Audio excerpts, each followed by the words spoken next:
അപ്പോൾ എന്തൊക്കെ പറഞ്ഞാലും നമ്മൾ ഇനിയിപ്പോൾ ഇൻ കേസ് കുറച്ചൊക്കെ ഉഴപ്പി പോയിട്ടുണ്ടെന്ന് പറഞ്ഞു കഴിഞ്ഞാലും ബാക്കിയുള്ളവർ എൻജോയ് ചെയ്യുന്ന പോലെ എന്തായാലും നമ്മൾ എൻജോയ് ചെയ്തിട്ടില്ല. ഇപ്പോൾ നിങ്ങളുടെ ഈ ഒരു ഏജിലുള്ള നിങ്ങളുടെ ഫ്രണ്ട്സ് എന്ന് പറയുന്ന പോലെ ആർട്സ് കോളേജിലോ അങ്ങനത്തെ കോളേജിലൊക്കെ പോയി ലൈഫ് സെലിബ്രേറ്റ് ചെയ്യുന്ന സമയത്ത് നമ്മൾ സാക്രിഫൈസ് ചെയ്ത് ഇതേന്നും പറഞ്ഞിരിക്കുന്നവരാണ്. അപ്പോൾ എന്ന് വെച്ച് കഴിഞ്ഞാൽ നമ്മൾ നമ്മൾ ഈ ഒരു വർഷം സാക്രിഫൈസ് ചെയ്തതിന് ഒരു വിലയും ഇല്ലാതെ നിങ്ങൾ ആക്കരുത്. ഇപ്പോൾ നിങ്ങൾ പഠിച്ചു തുടങ്ങിക്കഴിഞ്ഞാൽ നമുക്ക് നല്ല രീതിയിൽ ഒരു സ്കോറിലേക്ക് എത്താൻ പറ്റും. കാരണം ഇപ്പോൾ ഇത്രയും പഠിച്ച ഒരാളുകൾക്ക് എങ്ങനെയൊക്കെയാണ് ക്വസ്റ്റ്യൻ വരുന്നത് ആ ഒരു രീതിയിലെങ്കിലും ഒരു ഐഡിയാസ് ഉണ്ടാവും. ഇപ്പോൾ ജസ്റ്റ് ക്രാഷ് കോഴ്സ് ചെയ്ത് എഴുതുന്നവരെ പോലെ അല്ലല്ലോ, നമുക്ക് എന്തെങ്കിലുമൊക്കെ ഒരു ഐഡിയാസ് ഉണ്ടാവും. ആ ഐഡിയാസും പിന്നെ നമ്മൾ ഇത്രയും കൂടെ എഫേർട്ട് ഇട്ട് ഒന്ന് ഇതാക്കി എടുത്താൽ മതി. പക്ഷേ ഇനിയും നിങ്ങളിങ്ങനെ മാറ്റി മാറ്റി വെച്ച് കഴിഞ്ഞാൽ അത് ഇതിലും വേഴ്സ് ആവും. എന്തായാലും ഒരു മാസം കൊണ്ടൊന്നും ക്രാക്ക് ചെയ്യാൻ പറ്റുന്ന ഒരു എക്സാം അല്ല നീറ്റ്.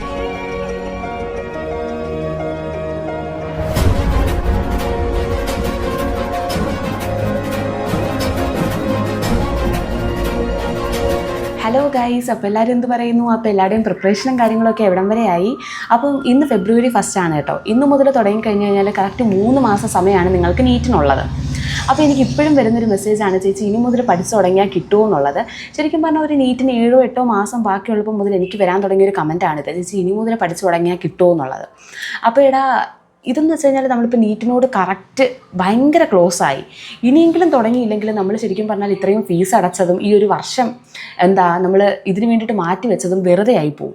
കാരണം ഇപ്പോൾ തന്നെ നിങ്ങളൊന്ന് ആലോചിച്ച് നോക്കുക, ഫിസിക്സിലെ എല്ലാ ചാപ്റ്റേഴ്സിൻ്റെ ഒരു കൗണ്ട് എടുത്ത്, കെമിസ്ട്രിയിലെ എല്ലാ ചാപ്റ്റേഴ്സിൻ്റെ ഒരു കൗണ്ട് എടുത്ത്, ബയോയിലെ എല്ലാ ചാപ്റ്റേഴ്സിൻ്റെ ഒരു കൗണ്ട് എടുത്ത് ആഡ് ചെയ്ത് കഴിഞ്ഞാൽ അത് നിയർലി എത്ര വരും എന്ന് നിങ്ങളൊന്ന് ആലോചിച്ച് നോക്ക്. എന്നിട്ട് ഈ ദിവസമായിട്ട് കമ്പയർ ചെയ്ത് നോക്ക്. ഇനി നമ്മുടെ മുന്നിലാകെ 90 ദിവസമേ ഉള്ളൂ. ആ 90 ദിവസവും ഇത്രയും ചാപ്റ്റേഴ്സുമായിട്ട് നിങ്ങൾ കമ്പയർ ചെയ്ത് നോക്ക്. ഒരു ദിവസം ഒരു ചാപ്റ്റർ വെച്ച് പഠിക്കാനുള്ള സമയമേ നമ്മുടെ മുന്നിലുള്ളൂ. ശരിക്കും പറഞ്ഞാൽ ഒരു ദിവസം ഇപ്പോൾ ഒരു ചാപ്റ്റർ പഠിക്കാൻ ഒരു ദിവസമൊന്നും വേണ്ട. കാരണം ബയോ ഒക്കെ ആണെങ്കിൽ നമുക്ക് 3-4 ചാപ്റ്റർ ഒരു ദിവസമൊക്കെ പഠിക്കാൻ പറ്റും. പക്ഷേ ഇതിന് മുന്നേ ആണെങ്കിൽ ഇത്തിരി കൂടെ നേരത്തെ നിങ്ങൾ തുടങ്ങിയിട്ടുണ്ടായിരുന്നെങ്കിൽ നമുക്ക് റിലാക്സ്ഡ് ആയിട്ട് പഠിക്കാനുള്ളൊരു അവസരം ഉണ്ടായിരുന്നു. ഇനിയിപ്പോൾ എന്ന് വെച്ച് കഴിഞ്ഞാൽ നമ്മൾ ഇത്തിരി സ്ട്രെസ്ഡ് ആയിട്ട് ഇത്തിരി നല്ല പേസിൽ പഠിക്കേണ്ടി വരും. കാരണം നമ്മുടെ ഇൻ്റർവെല്ലും മറ്റേന്ന് വെച്ചാൽ നമുക്ക് ഒരു ഫ്രീക്വൻ്റ് ആയിട്ട് ഇൻ്റർവെല്ലൊക്കെ എടുത്തിട്ട് പഠിക്കാമായിരുന്നു. ഇതെന്ന് വെച്ച് കഴിഞ്ഞാൽ നമ്മൾ പവർ പാക്ഡ് ആയിട്ട് ഇരുന്നിട്ട് പഠിക്കേണ്ടി വരും. മനസ്സിലായോ?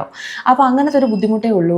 പിന്നെ എല്ലാവർക്കും പറ്റുന്നൊരു പ്രശ്നം എന്ന് വെച്ച് കഴിഞ്ഞാൽ നമ്മൾ ഈ മാർക്കൊക്കെ കുറയുമ്പോഴത്തേക്കൊക്കെ നമ്മൾ ഡീമോട്ടിവേറ്റഡ് ആവും. അന്നേരത്തേക്ക് നമ്മളെ കൊണ്ട് ഇനി കൂട്ടിയാൽ കൂടുമോ അങ്ങനെ ഒരു ഇതാവും. ഞാൻ എന്തിനാണ് വെറുതെ പഠിക്കുന്നത്, നമ്മൾ തന്നെ ഒരു സെൽഫ് എക്സോസ്റ്റഡ് ആവും. ഇപ്പോൾ തന്നെ ഫിസിക്സിൽ ചില ക്വസ്റ്റ്യൻസ് ഉണ്ട്, നമ്മൾ നമ്മൾ ചെയ്യുമ്പോൾ നമുക്ക് മനസ്സിലാവും ഒത്തിരി സ്റ്റെപ്പുണ്ട്. അപ്പോഴത്തേക്ക് നമുക്കിങ്ങനെ ഇനി ഇതേ സ്റ്റെപ്പ് വെച്ചിട്ട് തന്നെയാണോ ഈ പ്രോബ്ലം ചെയ്യുന്നത്, അത് അത്രയും സമയം എടുക്കുന്നതിനെക്കാട്ടിൽ എളുപ്പം കാൽക്കുലേറ്റർ വെച്ചൊന്ന് അടിച്ച് നോക്കാം, എന്നിട്ട് ആൻസർ കമ്പയർ ചെയ്ത് നോക്കാം.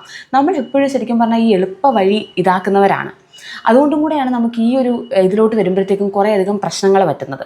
എന്ന് വെച്ചാൽ നമുക്കിപ്പോൾ ഒന്നിനോടൊരു പേഷ്യൻസ് ഇല്ലാത്തതിൻ്റെ പ്രശ്നമാടാ. കാരണം നമുക്കെല്ലാം ഇതുവരെ എന്ന് വെച്ച് കഴിഞ്ഞാൽ നമ്മൾ പഠിച്ചു കഴിഞ്ഞാൽ നമുക്ക് അതുപോലെ ചോദിച്ചു, അതുപോലെ എഴുതി, അങ്ങനെയൊക്കെയാണ്. പക്ഷേ ഇനിയെന്ന് വെച്ച് കഴിഞ്ഞാൽ നമ്മൾ പഠിക്കുന്ന ആ ഒരു പാറ്റേണിലെ ക്വസ്റ്റ്യൻസ് വരത്തുള്ളൂ. നമ്മളിനിയിപ്പം അത് തന്നെ നമ്മുടെ ഒരു ഭാഗ്യമാണ്, നമ്മൾ പഠിച്ച പാറ്റേണിലുള്ളൊരു ക്വസ്റ്റ്യൻ വരിക എന്നുള്ളത്. മനസ്സിലായോ? ഇതെന്ന് വെച്ചാൽ ഇത്തിരി കോംപ്ലിക്കേറ്റഡ് ആയിട്ടുള്ളൊരു ഫീൽഡാണ്. അതിനനുസരിച്ച് നമ്മൾ പെട്ടെന്ന് ഡീമോട്ടിവേറ്റഡ് ആവാനും എക്സോസ്റ്റഡ് ആവാനും ഒക്കെ ചാൻസ് ഉണ്ട്. പിന്നെ നമ്മൾ മനുഷ്യരെന്ന് പറയുന്ന കാറ്റഗറിക്ക് ഇത്തിരി ഓവർ തിങ്കിങ് ഒക്കെ ഉള്ളവരാണല്ലോ. അപ്പോൾ 1-2 എക്സാമിനൊക്കെ മാർക്ക് കുറയുമ്പോഴത്തേക്ക് നമ്മൾ ഓവർ തിങ്ക് ചെയ്ത് ഭയങ്കര കോംപ്ലിക്കേറ്റഡ് ആക്കും. അതാണുള്ളൊരു പ്രശ്നം എന്ന് വെച്ച് കഴിഞ്ഞാൽ. പിന്നെ എന്തായാലും നമ്മൾ ഒരു വർഷം ഇതിന് വേണ്ടിയിട്ട് സാക്രിഫൈസ് ചെയ്തടാ. കാരണം ബാക്കിയുള്ളവർ എൻജോയ് ചെയ്യുന്ന പോലെ ഇപ്പോൾ നമ്മൾ ഇൻ കേസ് എന്തെങ്കിലുമൊക്കെ ഉഴപ്പിയിട്ടുണ്ടെങ്കിലും ബ്രില്യൻറ്റിലും അല്ലെങ്കിൽ സൈലത്തിലും ഒക്കെ ചെന്നിട്ട് നമ്മൾ എന്തുഴപ്പാനാണ്, നമ്മൾ കൂടി പോയി കഴിഞ്ഞ് കഴിഞ്ഞാൽ ചിലപ്പോൾ ഇപ്പോൾ ബ്രില്യൻറ്റിലാണെങ്കിൽ ടാബ് ഫുള്ള് കസ്റ്റമൈസ്ഡ് ആണ്, വല്ലപ്പോഴും ഫോൺ കിട്ടും, നമ്മൾ ഉറങ്ങിയൊക്കെ ഉഴപ്പിയാലേ ഉള്ളൂ. അതെന്ന് വെച്ച് കഴിഞ്ഞാൽ നമ്മുടെ ബോഡി അത്രയും വീക്കായിരിക്കും. ഈ ടെൻഷൻ കാരണം നമുക്ക് പല പല രീതിയിലാണ്. ഇപ്പോൾ ചിലവർക്ക് സ്ട്രെസ് ഈറ്റിംഗ് ഉണ്ടാവും, ചിലവർ സ്ട്രെസ് വന്നു കഴിഞ്ഞാൽ കിടന്നുറങ്ങും, ടെൻഷൻ വന്നു കഴിഞ്ഞാൽ കിടന്നുറങ്ങും, അങ്ങനെയൊക്കെ. അപ്പോൾ എന്തൊക്കെ പറഞ്ഞാലും നമ്മൾ ഇനിയിപ്പോൾ ഇൻ കേസ് കുറച്ചൊക്കെ ഉഴപ്പി പോയിട്ടുണ്ടെന്ന് പറഞ്ഞു കഴിഞ്ഞാലും ബാക്കിയുള്ളവർ എൻജോയ് ചെയ്യുന്ന പോലെ എന്തായാലും നമ്മൾ എൻജോയ് ചെയ്തിട്ടില്ല. ഇപ്പോൾ നിങ്ങളുടെ ഈ ഒരു ഏജിലുള്ള നിങ്ങളുടെ ഫ്രണ്ട്സ് എന്ന് പറയുന്ന പോലെ ആർട്സ് കോളേജിലോ അങ്ങനത്തെ കോളേജിലൊക്കെ പോയി ലൈഫ് സെലിബ്രേറ്റ് ചെയ്യുന്ന സമയത്ത് നമ്മൾ സാക്രിഫൈസ് ചെയ്ത് ഇതേന്നും പറഞ്ഞിരിക്കുന്നവരാണ്. അപ്പോൾ എന്ന് വെച്ച് കഴിഞ്ഞാൽ നമ്മൾ ഈ ഒരു വർഷം സാക്രിഫൈസ് ചെയ്തതിന് ഒരു വിലയും ഇല്ലാതെ നിങ്ങൾ ആക്കരുത്. ഇനിയിപ്പോൾ നിങ്ങൾ പഠിച്ചു തുടങ്ങിക്കഴിഞ്ഞാൽ നമുക്ക് നല്ല രീതിയിൽ ഒരു സ്കോറിലേക്ക് എത്താൻ പറ്റും. കാരണം ഇപ്പോൾ ഇത്രയും പഠിച്ച ഒരാളുകൾക്ക് എങ്ങനെയൊക്കെയാണ് ക്വസ്റ്റ്യൻ വരുന്നത് ആ ഒരു രീതിയിലെങ്കിലും ഒരു ഐഡിയാസ് ഉണ്ടാവും. ഇപ്പോൾ ജസ്റ്റ് ക്രാഷ് കോഴ്സ് ചെയ്ത് എഴുതുന്നവരെ പോലെ അല്ലല്ലോ, നമുക്ക് എന്തെങ്കിലുമൊക്കെ ഒരു ഐഡിയാസ് ഉണ്ടാവും.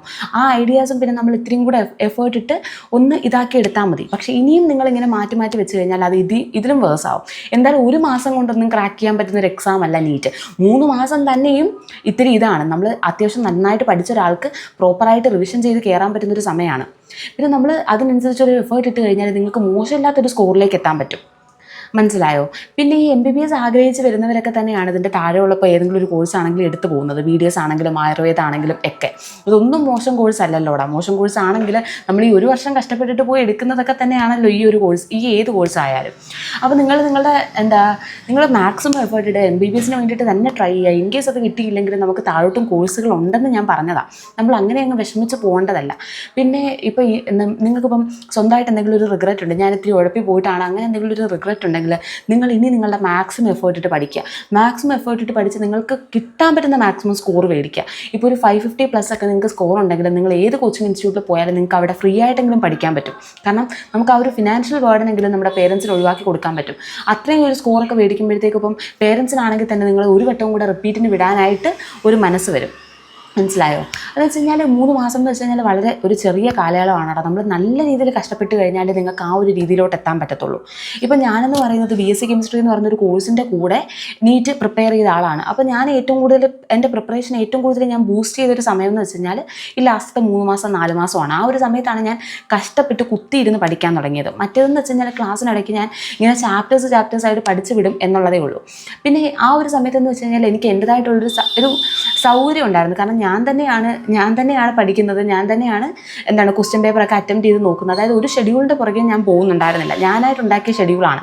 ഇപ്പോൾ എന്ന് വെച്ച് കഴിഞ്ഞാൽ നിങ്ങൾ ബ്രില്യൻറ്റിൻ്റെ ആണെങ്കിലും ഒരു മോഡൽ എക്സാം എന്ന് പറഞ്ഞൊരു ഷെഡ്യൂൾ ഫോളോ ചെയ്ത് പോകുമ്പോഴത്തേക്കും ഞാൻ പറഞ്ഞതാണ് ഇത്തിരി കൂടെ നല്ലതാണെന്ന് പറഞ്ഞതാണ്. ഇപ്പോൾ ഞാനായിട്ടൊരു ഷെഡ്യൂൾ പ്രിപ്പയർ ചെയ്യുമ്പോൾ ഇപ്പോൾ ഞാൻ ഇന്നൊരു 2 ചാപ്റ്റർ പഠിക്കണമെന്ന് വിചാരിക്കും. ചിലപ്പോൾ 2 ചാപ്റ്റർ പഠിച്ചില്ലെങ്കിൽ ഞാൻ അത് പിന്നെ അടുത്ത ദിവസത്തേക്ക് വെക്കും. അങ്ങനെ അങ്ങ് പോകും. പക്ഷേ ഇതിപ്പോൾ മോഡൽ എക്സാം എന്ന് പറയുമ്പോഴത്തേക്ക് ഒറ്റയടിക്ക് ഇപ്പോൾ ഒരു 10 ചാപ്റ്റർ 3 ദിവസം ഗ്യാപ്പിൽ എക്സാം വരുമ്പോഴത്തേക്ക് നിങ്ങൾ ഒരു ദിവസം എന്തൊക്കെ പറഞ്ഞാലും ഒരു 2 ചാപ്റ്റർ എന്തായാലും പഠിച്ചിരിക്കും.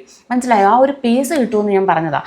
ഇനിയിപ്പോൾ നിങ്ങൾ ആ ഒരു മോഡൽ എക്സാം ഫോളോ ചെയ്ത് പോവുക, നിങ്ങളെ കൊണ്ട് പറ്റുന്ന രീതിയിൽ മാക്സിമം പഠിക്കുക, പെൻഡിങ് ആയിട്ടുള്ള ചാപ്റ്റേഴ്സ് നോട്ട് ചെയ്ത് വെച്ചിട്ട് ഫുൾ മോഡൽ വരുമല്ലോ ആ ഒരു സമയത്ത് കവർ ചെയ്ത് തീർക്കുക. അല്ലെങ്കിൽ ഈ യൂണിറ്റ് 1 യൂണിറ്റ് 2 ക്ലബിംഗ് ഒക്കെ വരുമ്പോഴത്തേക്കും പെൻഡിങ് ആയിട്ടുള്ള ചാപ്റ്റേഴ്സ് ഫോക്കസ് ചെയ്ത് തുടങ്ങുക. ഈ ഒരു സമയത്ത് നിങ്ങൾ ബയോളജി നല്ല രീതിയിൽ കോൺസെൻട്രേറ്റ് ചെയ്യുക, ഫിസിക്സ് നന്നായിട്ട് ഇക്വേഷൻസ് മെമ്മറൈസ് ചെയ്യാൻ ശ്രമിക്കുക. ഇനിയിപ്പോൾ നിങ്ങൾ കാര്യമായിട്ട് തിയറിയിലേക്കൊന്നും പോവാതെ ജസ്റ്റ് ഇക്വേഷൻസ് നോട്ട് ചെയ്ത് വെച്ചിട്ട് പ്രോബ്ലംസ് ചെയ്ത് കയറുക. പിന്നെ ഇപ്പോൾ നിങ്ങൾ ഭാരിച്ച കാര്യങ്ങളൊന്നും ചിന്തിക്കേണ്ട, നമ്മൾ ഇതിന് ശേഷം എന്ത് ചെയ്യും അതൊക്കെ ചിന്തിക്കാൻ നമുക്ക് ഒത്തിരി സമയമുണ്ട്. ഇപ്പോൾ ഈ ഒരു സമയം നമുക്ക് എന്തായാലും ഇനി കിട്ടത്തില്ല. നിങ്ങൾ കഷ്ടപ്പെട്ട് പഠിക്കുക. കാരണം നമ്മൾ എന്തായാലും ബാക്കിയുള്ളവർ എൻജോയ് ചെയ്യുന്നൊരു വർഷം നമ്മൾ ഇതിന് വേണ്ടിയിട്ട് സാക്രിഫൈസ് ചെയ്തവരാണ്. എന്തായാലും അവർ എൻജോയ് ചെയ്ത പോലെ ഒന്നും നമ്മൾ എൻജോയ് ചെയ്തിട്ടില്ലടാ. ഇൻ കേസ് കുറച്ച് ഉഴപ്പി പോയിട്ടുണ്ടെങ്കിലും നമ്മൾ ആ ഒരു രീതിയിലൊന്നും എൻജോയ് ചെയ്തിട്ടില്ല. നമ്മളിപ്പം എന്തെങ്കിലും ഇത്തിരി ഉഴപ്പിപ്പോയ സമയത്ത് നമ്മൾ റിഗ്രറ്റ് അടിച്ചിട്ടേ ഉള്ളൂ. മനസ്സിലായി? നമ്മൾ ഈ ഒരു 1 ഇയർ സാക്രിഫൈസ് ചെയ്തു. അപ്പം നിങ്ങൾക്ക് എന്തായാലും അതുകൊണ്ട് നമുക്ക് എന്തെങ്കിലും ഒരു പ്രയോജനം ഉണ്ടാവണം. ഏതെങ്കിലും ഒരു കോഴ്സ് കിട്ടുന്ന രീതിയിൽ നിങ്ങൾ പഠിച്ച് ഇതാവണം. ഏതെങ്കിലും ഒരു കോഴ്സല്ല, നിങ്ങൾ MBBS തന്നെ പഠിച്ച് ക്രാക്ക് ചെയ്യണം. നിങ്ങളുടെ മാക്സിമം എഫേർട്ട് ഇടണം. പിന്നെ ഇപ്പം ബന്ധുക്കൾ എന്ത് പറയും അതൊന്നും നിങ്ങളിപ്പോൾ ചിന്തിക്കേണ്ട. അവരോട് നമുക്ക് എന്തൊക്കെ പറയാടാ. ഇപ്പം നിങ്ങൾ നല്ല കോൺഫിഡൻ്റ് ആയിട്ട് പഠിക്കുക. അതാണ് നമുക്കിപ്പോൾ ചെയ്യാൻ പറ്റുന്നൊരു കാര്യം. ഈ ഒരു സമയം പിന്നെ നമുക്ക് കിട്ടത്തില്ല. ഇതിപ്പം ഇന്ന് മുതൽ തുടങ്ങാൻ പറ്റുന്നവർ ഇന്ന് മുതൽ തുടങ്ങുക. കാരണം ഇന്ന് February 1 ആണ്, ഒരു മാസത്തിൻ്റെ സ്റ്റാർട്ടിംഗ് ആണ്. ആ ഒരു രീതിയിലെങ്കിലും നിങ്ങൾ തുടങ്ങുക. മാക്സിമം എഫേർട്ട് ഇടാൻ നിങ്ങളെ കൊണ്ട് പറ്റുമെന്ന് വിചാരിക്കുക. വിചാരിച്ചാൽ പറ്റാവുന്നതേ ഉള്ളൂ. അപ്പോൾ അത്രേ ഉള്ളൂ. ടാറ്റ.